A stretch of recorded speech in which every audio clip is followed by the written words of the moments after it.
అప్పులు చంద్రబాబు నాయుడు చేసేసాడు. సంవత్సరంలోనే విపరీతంగా చేశాడు. ఎందుకు చేశారండి చంద్రబాబు నాయుడు గారు? మేమేమన్నా తినటానికి చేశామా అప్పులు?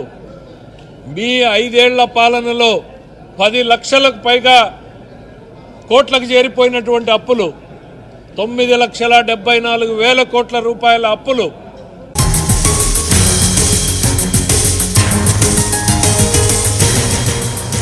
ఏపీలో అప్పులపై కేంద్ర ప్రభుత్వం క్లారిటీ ఇచ్చింది. 2019 నాటికి రాష్ట్ర అప్పు 2,66,451 కోట్లు ఉండగా వైసీపీ ప్రభుత్వం అధికారంలోకి వచ్చాక అది 4,42,442 కోట్లకు చేరుకున్నట్లు ఆర్థిక మంత్రి నిర్మలా సీతారామన్ తెలిపారు.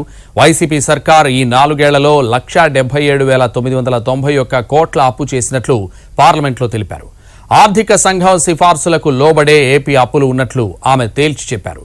ఏపీ ప్రభుత్వం అప్పుల్లో మునిగిపోయిందంటూ విపక్షాల విమర్శలు చేస్తున్నాయి. ఈ సమయంలో కేంద్ర ప్రభుత్వం తేల్చిన లెక్కలతో గత ప్రభుత్వం కంటే ప్రస్తుత ప్రభుత్వం చేసిన అప్పులు తక్కువేనని లెక్క తేలింది.